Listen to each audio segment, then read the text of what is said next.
Welcome to the Deep Dive. Today, we're dissecting the core mechanisms of our behavior. We're looking at the invisible scripts that, well, they dictate almost everything we do. They really do. It's the secret architecture of our days. The source material we're looking at shows that, the routes you take to work, the food you crave at 3 p.m., even how huge companies make decisions. It's all shaped by these patterns we didn't really consciously choose. Exactly. We like to think we're creatures of, pure, deliberate choice. But the evidence, it shows we're far more automated than we probably feel comfortable admitting. And to really drive home the power locked inside even a single habit, let's start with a story. The story of Lisa Allen. Mm-hmm. This is a pretty extreme example of a life just hitting rock bottom. She was going through a really nasty divorce. She was obsessively stalking her ex-husband's new girlfriend. Her health was just in a total free fall. Yeah, we're talking about a point where she was, the source says she was publicly drunk, screaming threats, just a state of complete personal crisis. Right. She had lost all control. So in this state, she books this rash, impulsive vacation to Cairo just to escape. And it's there in a taxi looking at the pyramids that she has this moment of clarity. She realizes just how desperate she is. She needed one thing, one single point of control she could work toward. And that one thing she landed on was jogging with this, ambitious goal of eventually running a marathon. But here's the pivot. This is the crucial part. Mm-hmm. She knew instantly that to become a runner, she had to give up smoking. That one decision quitting cigarettes specifically to enable running, that was the lever. It's so interesting that it wasn't the biggest problem in her life, not by a long shot, but it was the first one she decided to tackle, and it turned out to be a keystone habit. The next 6 months were just transformative. Yeah. Because replacing smoking with jogging, it fundamentally shifted her daily energy, and that just radiated outward. Right. She starts tracking what she eats because what's the point of running if you just, negate it with junk food? Exactly. Then she starts prioritizing sleep, so she has energy for her runs. She becomes more disciplined at work to free up time to exercise. So that single choice, it didn't just change her lungs. It automatically, almost without her even trying, it restructured her diet, her sleep, her work ethic, even her finances. It's the perfect illustration. One small, successful habit sparking this tidal wave of positive change across a whole life. And this power, it's not just about individuals. It scales up to collective behavior. We see this exact principle in, of all places, Kufa, Iraq, with a U.S. Army major. Right. He was dealing with these constant, unpredictable, and escalating anti-American riots, and the usual military tactics, they were all failing because they were reactive. They only addressed the violence after it started. But this major, he had a background in behavioral science. He'd learned how soldiers create these automated loops for, say, assembling a weapon in the dark or even just falling asleep in a war zone. And he started to apply that same lens to the city's behavior. So he just watched hours and hours of videotape of these riots. Yep, looking for a pattern. And what he saw was this subtle but consistent sequence before every single riot. First, a small group would gather in a plaza. Like a protest. A protest, yeah. But then a few key things would happen. Food vendors, specifically kebab sellers, they'd see the crowd and set up shop. Wow. This would then draw in spectators, people who weren't necessarily angry, but, they're curious. There's food, there's a growing crowd, it's a spectacle. And the bigger the crowd got, The more volatile it became. Yeah. Until it just exploded into violence. It was a collective habit loop. The cue was the initial gathering. The routine was the crowd growing, fueled by food and socializing. And the reward was, well, the excitement, the temporary feeling of power, the shared spectacle. So the major makes this, it must have sounded like a ridiculous request to the local mayor. It did. He said, "Can you keep the food vendors out of the plazas?" He didn't ban the protests. He didn't ban gatherings. He just removed one seemingly tiny link in that chain. And the result? Astonishing. A crowd would still gather, they'd start chanting, but when they got restless or hungry, the kebab vendors, they weren't there. The spectators never showed up. The spectators never showed up. The initial group got bored and just dispersed. No riot. Wow. The insight is so profound. Once you start seeing the world, your own procrastination or a military crisis as a series of these habit loops, you suddenly have the tools to intervene. You can find the weak points and make these small surgical changes. That's why this is so important to understand. Okay, so let's get into the engine behind all this, the biology. And the foundational research really comes from these deeply moving cases of patients with severe amnesia, We have to start with Eugene Pauly, or EP. EP's case is so critical because it gives us this clean separation between different kinds of memory. Most people have heard of HM, Henry Molaison, whose hippocampus was removed. HM was basically trapped in the present moment, couldn't form new memories of facts or events. And EP had a similar, just catastrophic memory loss from a viral infection. He couldn't remember his doctor's names, his own grandchildren. He couldn't even remember the layout of the house he lived in. Right. He couldn't even remember that he had amnesia.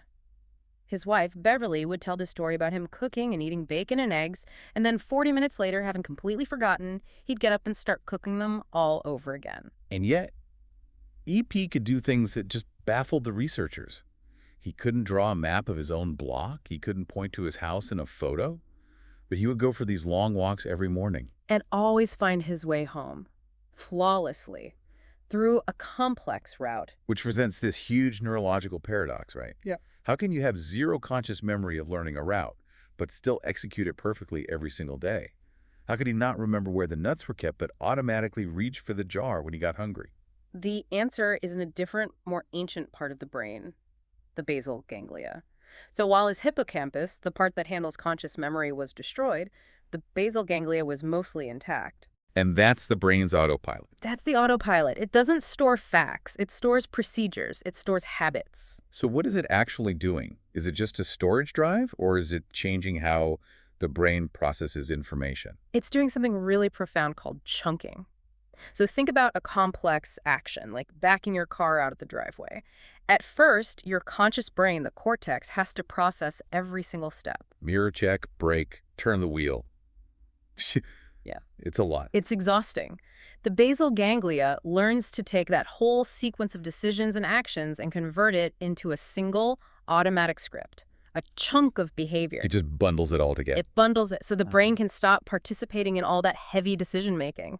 As soon as EP saw the cue, his front door, the street, the walking home routine activated as one chunk. His conscious mind was then free to think about other things. That neurological efficiency. Yeah. That's the habit loop.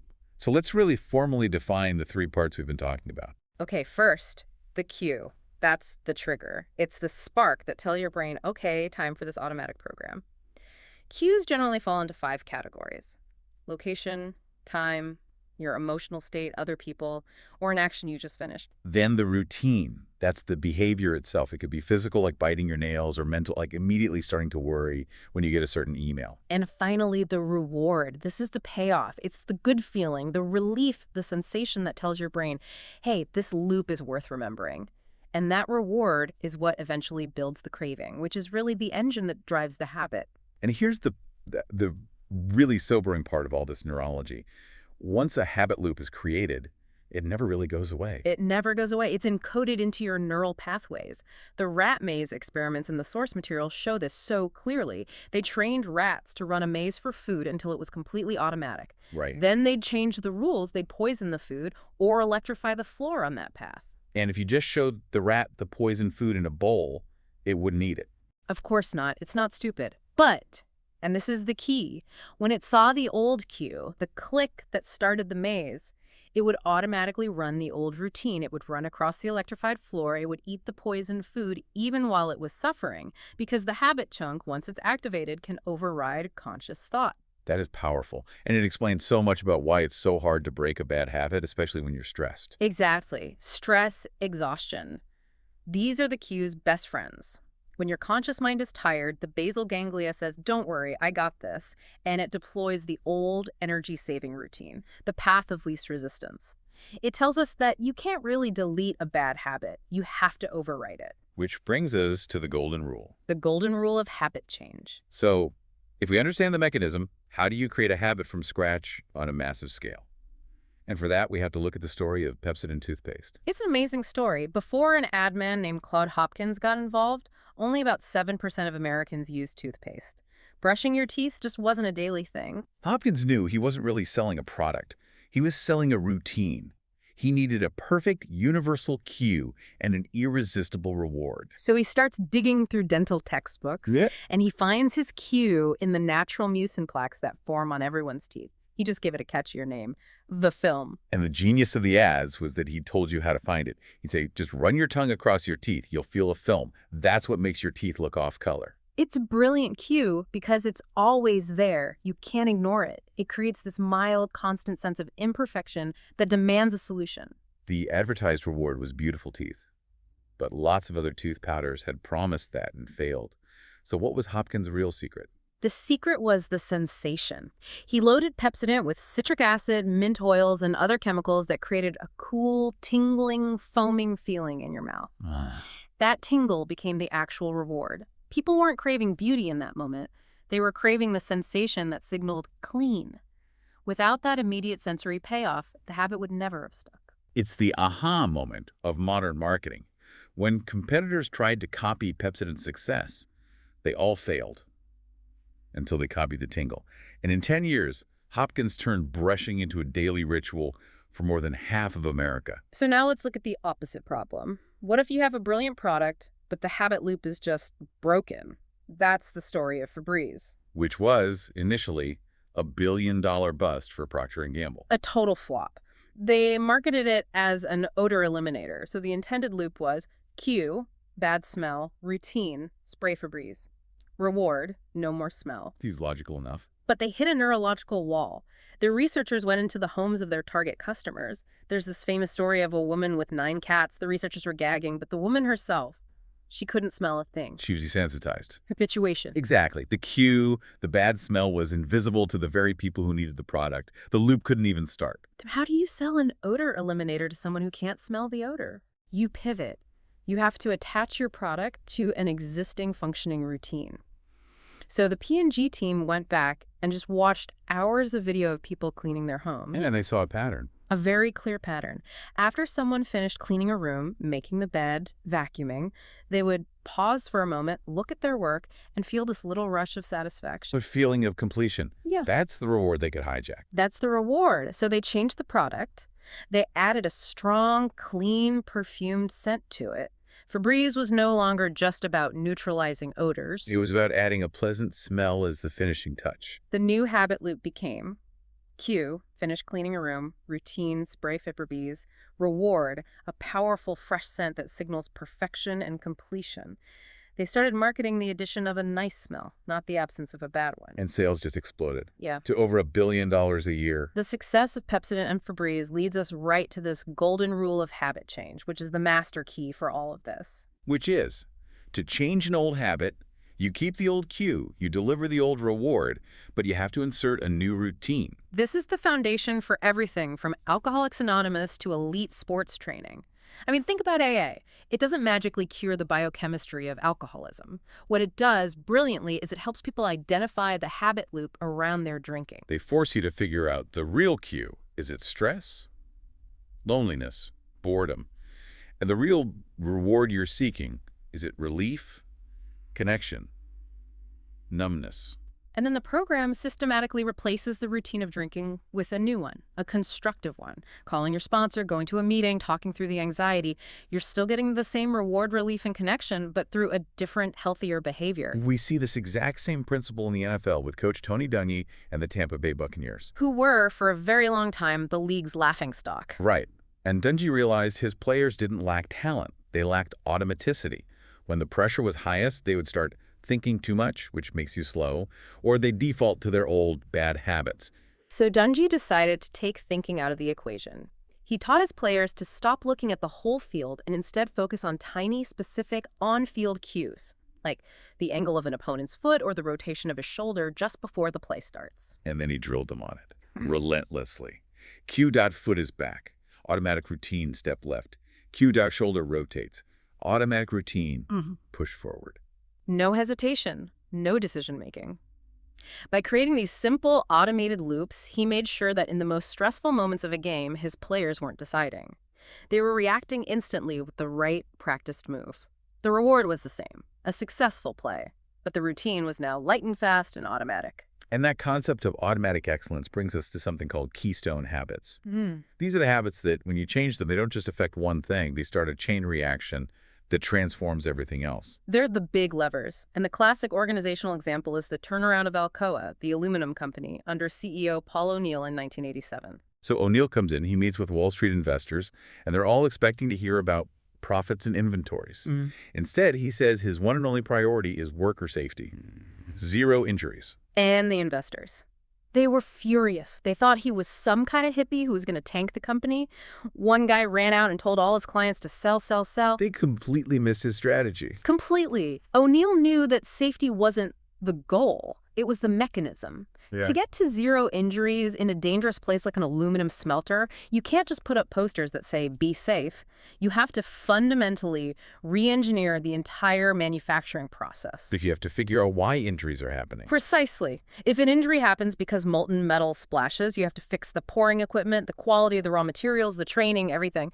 To achieve perfect safety, you need perfect efficiency, perfect quality control, perfect communication. So he created a new habit loop for the entire company. A very powerful one. The Q. Any employee injury. The automatic routine.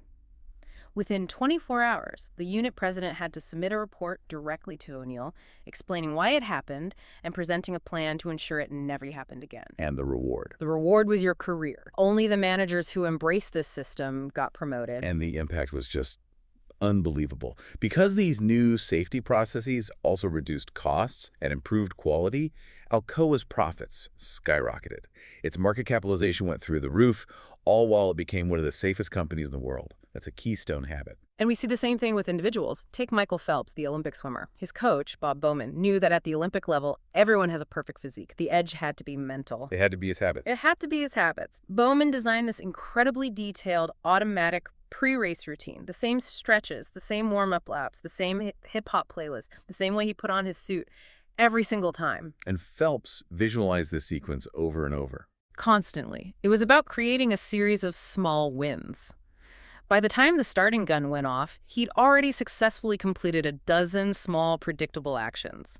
Winning the race just felt like the next logical step in a routine that was already in motion. It builds this deep sense of control and confidence. And it prepares you for a crisis. The perfect example is the 2008 Beijing Olympics, the 200-meter butterfly final. His goggles filled with water right at the start. He was swimming completely blind. Which, for anyone else, is a total disaster. Panic sets in. But Phelps stayed completely calm. Why? Because Bowman had made him visualize that exact scenario. Goggle failure. So he fell back on his habit. He just started counting his strokes. He knew exactly how many strokes it took to cross the pool. 19 or 20, I think. Exactly. He trusted the habit, not his eyes, and he won the gold medal. The keystone habit of preparation overcame total sensory failure. That ability to function under stress relies on a resource we all have, but we often misunderstand, and that's willpower. We tend to think of it as a character trait, a moral virtue. But the research shows it behaves much more like a muscle that gets tired. The famous cookie and radish experiment at Case Western Reserve really shows this. They brought in hungry students. They put them in a room with a plate of fresh-baked chocolate chip cookies and a bowl of radishes. Half the group was told, eat the cookies. The other half was told, you can only eat the radishes. So that second group had to exert a huge amount of willpower to resist the cookies. A huge amount. Then both groups were taken to another room and asked to solve a geometric puzzle that was secretly impossible to solve. And the results were stark. The group that got to eat the cookies, who hadn't drained their willpower, they worked on the puzzle for an average of 19 minutes. But the group that had resisted the cookies, the ones who forced themselves to eat radishes, they gave up in just 8 minutes. Their willpower muscle was completely fatigued. It's a finite resource. Which explains so much. Why we make bad decisions late at night, why diets fail after a stressful day at work. Our willpower is just spent. So how does a big organization like Starbucks deal with this? Starbucks had this exact problem. They hire a lot of young people, many from difficult backgrounds, who might struggle with self-discipline. And they were seeing employees fail at what they called inflection points. A customer yelling, a long line, a complicated order. A moment of high stress. Right, and instead of just telling their employees to have more willpower, they institutionalized it. They created pre-programmed habit loops for those moments of adversity. The latte method. The latte method. Listen to the customer, acknowledge their complaint, take action to solve the problem, thank them, and explain what happened. It's the golden rule for emotional regulation. It is. So when a customer starts screaming, the employee doesn't have to drain their already tired willpower muscle to figure out a calm response. They just run the let routine automatically. But Starbucks also did something else. They understood that the feeling of autonomy, of control, actually makes your willpower last longer. Absolutely. The research is clear. When you feel like you're just following orders, your willpower depletes really fast. But when you feel like you have a choice, that you're in control, it's much more resilient. So they involved employees in designing store layouts, in Yeah. deciding how to greet customers. They gave them a sense of ownership. And that sense of autonomy, of being a stakeholder instead of a cog, gave their employees more willpower to spare when those inflection points inevitably happened. Okay, let's scale this up again to entire organizations. We find habits manifest as these collective systems. Researchers call them organizational routines, or sometimes more dangerously, organizational truces. They're the unwritten rules that let people work together without constant conflict. But they can calcify and they can become toxic. They can actively prevent people from doing the right thing. And the Rhode Island hospital case is just a chilling example of this. The culture there was poisonous. There was this huge power imbalance between the surgeons and the nurses, an unwritten truce of absolute deference to the doctors. Nurses talked about being screamed at. If I want your opinion, I'll ask for it. This culture of fear meant that safety procedures, like the timeout before surgery, were often ignored to avoid confronting an arrogant surgeon. And this habit of deference led directly to a catastrophe. An 86-year-old man needed surgery for a hematoma, a bleed on the brain. The surgeon was relying on his memory, and he thought it was on the right side. But a nurse looked at the chart and saw it was clearly on the left. Yeah. She tried to bring up the scans on the computer. And the surgeon just impatiently dismissed her, said they needed to hurry. And the nurse, she hesitated. She knew she was right, but that deep cultural habit, the fear of being humiliated, it won out. She stayed silent. And they opened the wrong side of the man's head. The organizational truce directly caused a massive, avoidable medical error. We see a similar, maybe even more complex tragedy of habits with the King's Cross fire in London in 1987. It started so small, a smoldering tissue under a wooden escalator. A ticket clerk saw it, beat it out with a magazine, and went back to work. He didn't report it as a fire. Why? Unwritten rule number 1, never use the word fire during rush hour because it causes panic. Unwritten rule number 2, strict departmental silos. You don't call another department without going through layers of bureaucracy. So the fire kept smoldering, spreading through years of grease and flammable paint. Smoke started filling the station. But the safety inspector, he didn't call the fire brigade. Another unwritten rule. Only call the fire department if it's a confirmed out-of-control blaze. And crucially, no one on staff was trained or authorized to use the sprinkler system. That was the maintenance department's job. And the truce was, you don't touch another department's equipment. All these rigid bureaucratic habits prevented anyone from taking simple, common-sense action. And the fire killed 31 people. So if these organizational habits are so entrenched, how do you ever change them? The evidence suggests this almost always requires a crisis, a massive jolt to the system. At Rhode Island Hospital, the bad publicity, the threat of losing accreditation, that was the crisis. It gave a reformer, Dr. Cooper, the leverage she needed. Suddenly, ideas that had been rejected for years, like putting video cameras in operating rooms and mandating strict checklists, were not just acceptable, they were seen as necessary for survival. The crisis broke the old truces. Crisis is also the fuel for social change. We see this in the Montgomery bus boycott after Rosa Parks was arrested. Social movements are propelled by 3 kinds of social habits. The initial spark comes from strong ties, the habits of friendship and loyalty. Rosa Parks wasn't just some random person. She was deeply respected, a community leader. Her arrest triggered an immediate emotional response from her close friends. They were willing to act instantly because of their loyalty to her. Then, to get mass participation, you need weak ties. This is the second habit, the social pressure from your neighbors, your coworkers, the people at your church. Once the boycott started, not participating meant alienating yourself from your entire community. The whole community routine shifted. It became the new normal. And finally, for a movement to last for over a year, it needs self-propulsion, a new identity and new habits. As the police cracked down, it forced the protesters to find a deeper, shared purpose. And Martin Luther King Jr. gave them new behaviors. The routine of nonviolence, the shared resilience. They stopped being just people boycotting a bus. They became people freed from fear.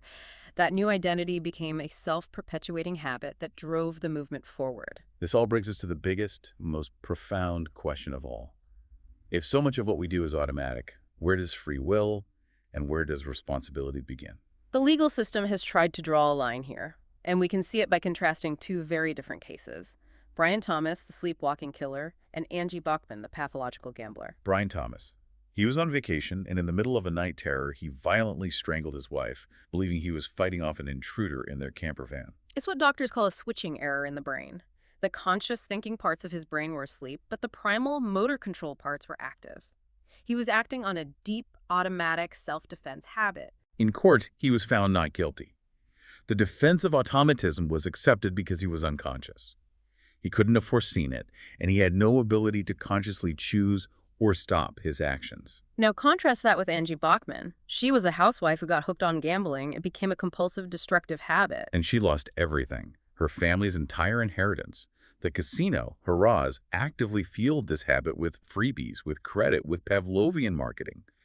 When they finally sued her for her debts, she argued that she had no control. She was acting automatically, just like the sleepwalker. But her defense failed. She was held accountable. So why is the murderer free and the gambler guilty when both were driven by these powerful automatic routines? The critical distinction, the line in the sand, is awareness. Awareness. Thomas was not and could not be consciously aware of his violent habit loop while it was happening. He had no chance to intervene. But Bachman was aware. She admitted she knew she shouldn't go to the casino. She knew she was lying to her family. The law in society says that once you become aware of a destructive habit, you assume the responsibility to try and change it.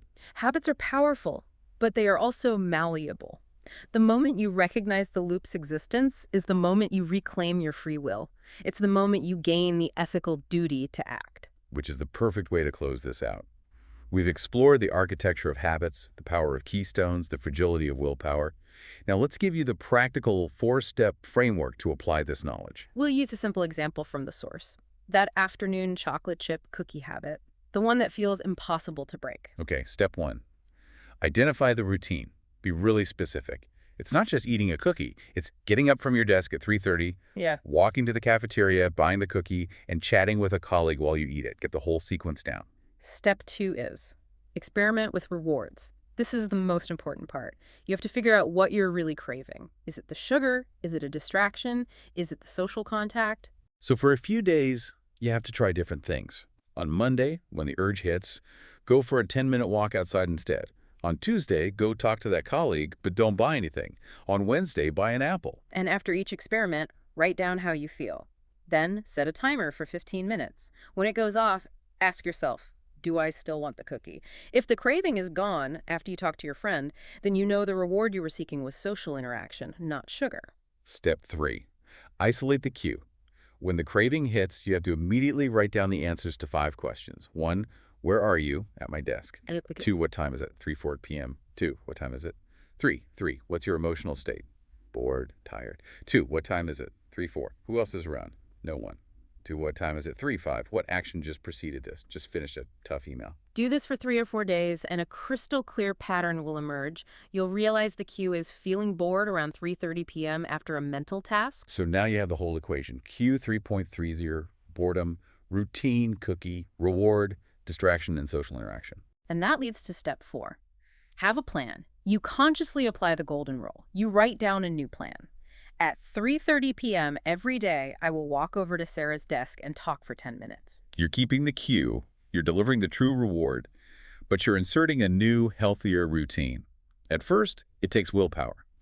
But after a while, the basal ganglia takes over, and the new routine becomes just as automatic as the old one was. The philosopher William James wrote, "All our life is but a mass of habits, bearing us irresistibly toward our destiny, whatever the latter may be." And the ultimate takeaway from this deep dive is that while our habits are incredibly powerful, they are not destiny.